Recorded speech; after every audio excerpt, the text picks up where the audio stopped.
All right, guys. Today we got a real special guest in the house, man. Queens legend, survivor, warrior, the governor. This man been through a lot. I have never chased an interview more than this one. We've been going back and forth for months, man, to get this one done, but I knew it was worth it. I know you've been going through it too, my brother. I'm talking about the one and only Royal Flush. Yes. What's good with you, Flush? Ain't shit, man. One day at a time, man. That's it. I feel you, man. Uh, First, I want to let you guys know I'm including the link to his GoFundMe in the description. Please support him, man. You guys are supporting a great cause to help this man throughout his cancer journey. So, Flush, with my interviews, I like to do things in chronological order so we can really give the audience like an idea of your journey, you know, where you came from, how you got to where you are today. So, you're from Flushing, Queens, right? Yes, I'm from Flushing, Queens, where Mike Geronimo, Neat the Exotic, and Large Professors from. Were you born in Flushing? Yes, I mean, I was well, I was born. I was born in Manhattan. Then we went to Florida, and then I came back to Flushing because my family's Cuban, so not all my family came. A lot of them were still in Florida. Are you full Cuban? My mother's Cuban. My mother and my grandparents. My father.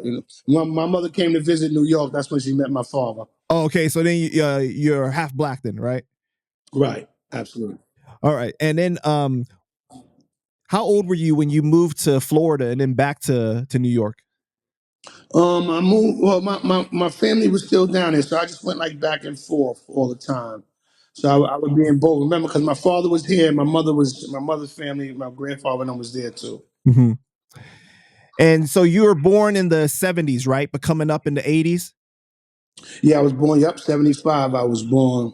Wow, so right around hip hop, right around that time. Perfect. So like when I'm 5 or 6, I'm hearing Curtis Blow. I'm hearing it. I'm involved with it. Did you grow up with any siblings? Yeah, I mean, but I'm the oldest. I'm the oldest. So I have a brother that's a year and a half younger than me. We both look like twins. And then I got my sister, another brother, another sister. So it's 5 of us. So he could play you in the biopic.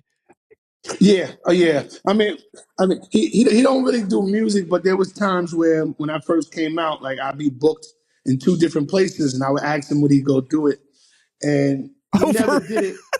Never did it. But one time, I think I was getting too drunk, and he went on stage, but I was there, and he had to lip sing a couple of my songs. Nice. Wow. Right. That's crazy. How was the household like with your parents? I know you said you're half Cuban, so was it traditional in that sense? It was a little more rougher for me because my grandmother was here in New York, but a lot of my other family was in Florida, so I didn't really, and then my father, he was always incarcerated. So it was like I raised myself, I raised myself from a kid. So I became a man early. So you didn't have like a close relationship with your parents at all? Yeah, me and my moms was tight, but during maybe going into junior high school, she moved to Florida. So it was like no parents there for me. So it was just like me, my grandmother, and she would work all the time. So I'd be in the streets all the time with the fellas. Got you. So then your grandmother took over, like in a lot of households, and in the inner cities, Right, right? right, Got right, you, right. got you. What did your parents do for work? My father was in the streets, and he's always incarcerated. He's still incarcerated. But my mother, she was a nurse. My grandmother, she worked in a hospital. She was like the head cook in the hospital. So I had family that was doing shit, but I was still really on my own. What was that like for you growing up when your dad was always gone because he was incarcerated? It was rough. It was real rough because like even like I don't. I think I probably dropped out of school in junior high school. I started getting arrested, started going to jail. Um, I guess growing up, nobody was there to go on my school trips. Nobody helped me with my homework, so it was kind of rough for me. Got you. So like the things that were being modeled to you at that time wasn't to like necessarily focus on school, but you were seeing kind of like your dad, and then you saw like what was going on in the streets.